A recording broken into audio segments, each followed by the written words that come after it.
Alright, hello everybody and welcome back to my channel. My name is Nick, KyogreKauai. Thank you guys so much for checking out this video. This is a team analysis breakdown type video for the IBA Season 1.5 Randomized Draft League, which make sure to go check out some of my other IBA videos to explain what this is if this is the first time you're seeing this video. And also, if you're new here to my channel, make sure to hit the like button and subscribe. I really appreciate it. But this is a draft league where we are bringing 6 Pokemon of our 11 to battle our opponent. He will also bring 6 of his 11, and that's how it works. Yeah, basically. And then we battle.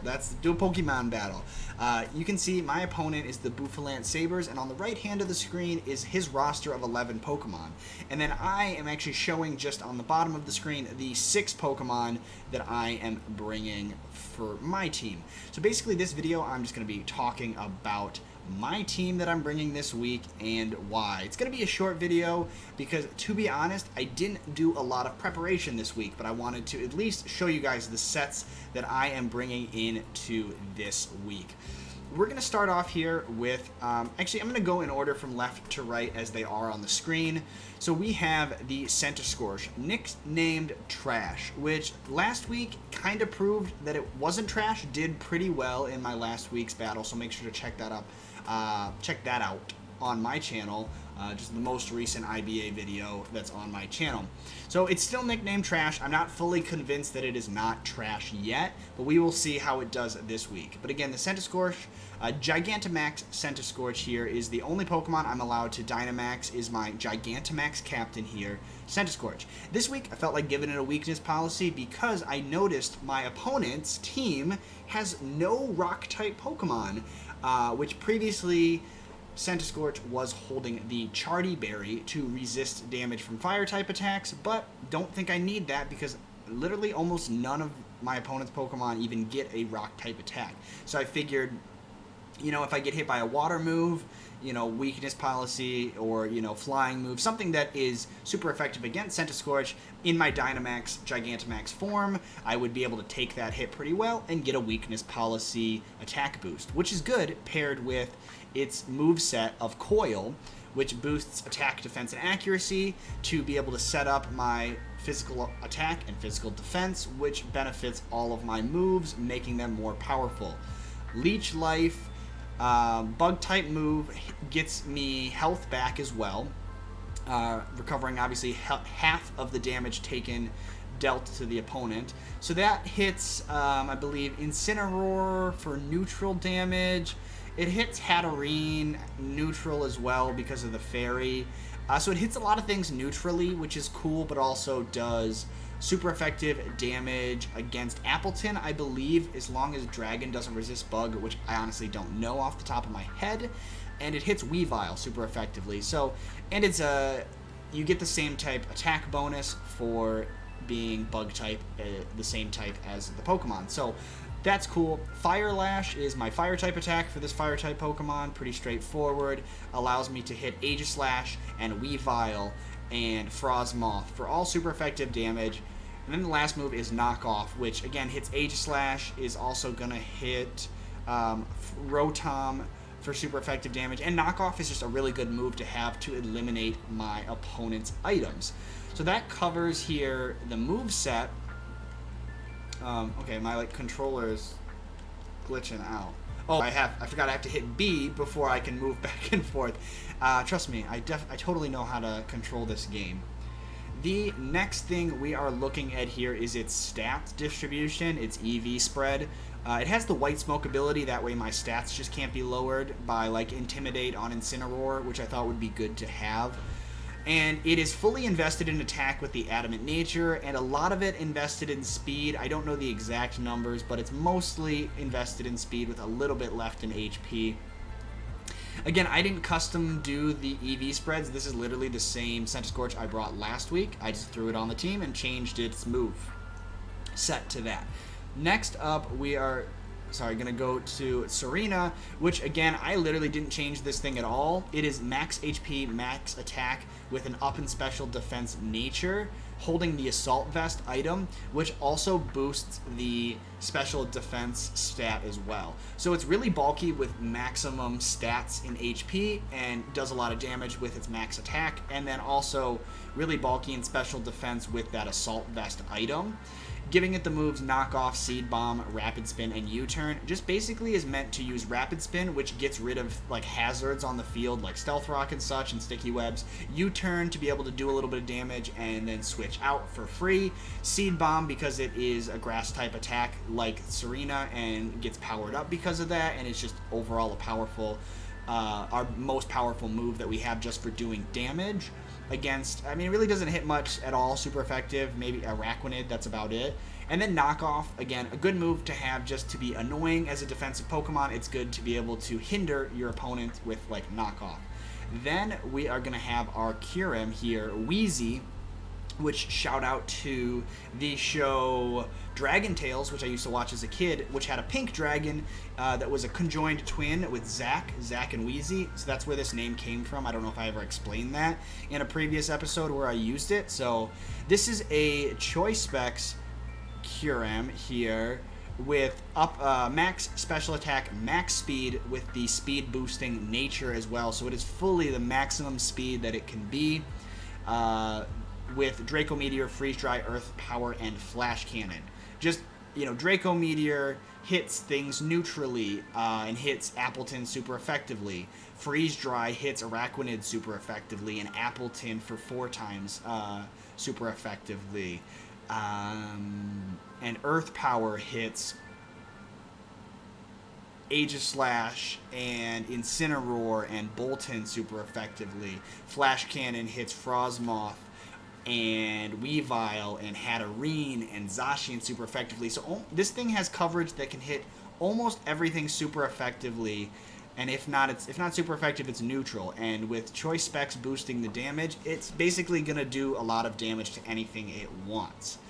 Pretty straightforward as it can get with this Kirim set. Next up, we have our Grimmsnarl on the team named Dobby the Elf. Shout out Harry Potter reference there. Holding that Babiri Berry to resist for one-time use item that will resist a super effective steel type attack just once, and then it eats the berry and it's gone. Prankster ability, most likely you guys know what Grimmsnarl likes to do. Prankster means it gives priority to moves that don't do damage. So for example, my Bulk Up and Thunder Wave, because they're not attacking moves, I immediately get priority and get to use those moves first in that turn because of Prankster. So I'm going to be bulking up to increase my physical offense and defense, and Thunder Wave to paralyze and slow down my opponents. And then 2 stab moves, Play Rough and Darkest Lariat, just to hit things again. Like I can hit both of the dark ghost types with my dark type attack, Darkest Lariat. So that's Rotom and Aegislash, and then Play Rough hits Appleton and Weavile for super effective damage. So it's a good Pokemon, and with enough setting up, it can do a lot of damage after getting a couple bulk ups off, which is again really easy to do with that Prankster ability, meaning that I can go for bulk up and guarantee that I get to move first. So that's very big and very helpful. Next up, second to last on the team. Oh, I didn't show you the EV spread for Grimmsnarl. I apologize. His EV spread is max HP and maxed out defense with that defense boosting nature. So he's meant to be really defensive, but also be able to set up his own boost his own physical attack with bulk up. So that's why we didn't give him any attack EVs, because with a couple bulk ups, Grimmsnarl is already going to be doing plenty of damage. Then, again, second to last, we have Anubis over here, the Lucario, which is holding the Choice Scarf item, which obviously means it can only choose one of its moves at a time when it's out on the field. It's locked into that move until it switches out, but its speed is 1.5 times boosted, which means it is very, very fast. So that means I gave it max speed and max attack with the Adamant Nature to just boost the attack a little bit higher because I didn't need to make it any faster because, of course, it's holding Choice Scarf. But I kind of did this because mainly for Zacian. Zacian on my opponent's team is a really fast, really powerful legendary Pokemon that he has that is a fairy type. So I wanted to be able to hit it really hard with this Meteor Mash and guarantee that I go first. So that's what the Choice Scarf Meteor Mash play is for. Ice Punch, 4 times super effective against Appleton. Aegislash is weak to both Earthquake and Shadow Claw. Weavile is weak to Meteor Mash. I have nothing to hit Araquanid, super effective. Toxtricity is 4 times weak to Earthquake. Incineroar is regularly weak to Earthquake. Rotom is weak to Shadow Claw. Frosmoth is weak to Meteor Mash. And Bolton is weak to Earthquake. So this thing has enough coverage to hit everything on my opponent's team super effectively except the Araquanid, meaning I have a lot of coverage options and nothing is going to be outspeeding me except for another Pokemon with a Choice Scarf. So that is good, and that's specifically why I thought throwing a Choice Scarf on this Lucario would be a good bring for this battle. The final Pokemon I decided to fill the spot is Razzle Dazzle. Here, my Salazzle. Razzle Dazzle, the Salazzle. With the Focus Sash, that way I don't get hit and knocked out in one hit. It means that as long as I am at full health with Salazzle, it cannot be OHKO'd. And because it's really important because it's so weak, you can see it has really low defense and special defense compared to its other stats. So it's a very weak Pokemon as far as its defenses. Whoops, I gotta get back in here. So we want to be able to live a hit and do a lot of damage. So it's maxed out in special attack and speed. I keep hitting the wrong button, I'm sorry, but you can see its moves right here. Nasty Plot, Sludge Wave, Flamethrower, and Will-O-Wisp. Nasty Plot boosts my special attack stat by 2 stages, means I do a lot more damage. Sludge Wave and Flamethrower are the 2 types of Pokemon that Salazzle is, being Poison and Fire. And again, that is good because it gets the stab bonus, meaning, again, gonna do more damage. That is the point, to do more damage to your opponent than they can do to you. Very basic, rudimentary stuff here, folks. Nothing too fancy. I literally, like I said, I just kind of threw together this team. I didn't custom build any of these sets as far as their EV spreads. I just picked good coverage moves and good items that I thought would benefit against my opponent's team. And that's kind of my thought process. I threw this team together fairly quick.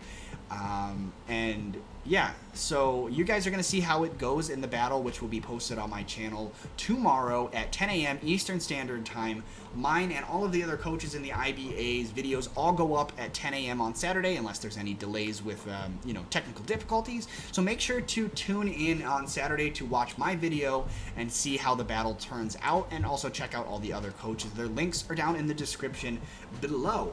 But that's pretty much the team. I kind of like it. You know, I have the Dragon, Fairy, and Steel core here, and I have the Fire and Grass core.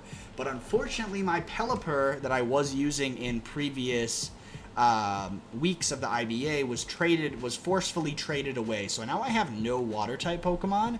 So yeah, we got 2 Fire types on the team, so we are kind of weak to Rock. And only kind of weak to Ground, because again, Centiskorch having the Bug type means it's only neutral to Ground type attacks, because Bug resists Ground and Fire is weak to Ground, so they cancel each other out. So meaning I'm only really weak to Rock. And again, I mentioned earlier in the video, my opponent doesn't have really any good Rock type attacks. So I'm feeling pretty good about this team. Again, thank you guys for watching this video. Leave a comment down below what you guys think of this team. Again, I'm definitely not the best team I've ever built for a draft league battle. Something I kind of threw together quickly, but I was kind of really overthinking things, I think, in the first couple weeks of this season. So I kind of wanted to take a step back and just go kind of simple with it. Like, hey, these are the strategies that I know can work in Pokemon, so instead of getting all fancy and trying to think too far outside the box, I at least want to make sure I can try to win a game this season. I'm currently 0 and 4, so not the best I've ever done, and so I wanted to kind of do my best to build a team that I think is traditionally good, maybe, and have some good things about it. So, yeah, I'm going to stop rambling on. That's really all that I had to say. I wanted to show you guys the team before we hop into the battle video tomorrow. I don't do much explaining in the battle, so hope you guys enjoyed this video. Again, make sure to hit the thumbs up, like button, and subscribe if you are new and if you enjoyed this video.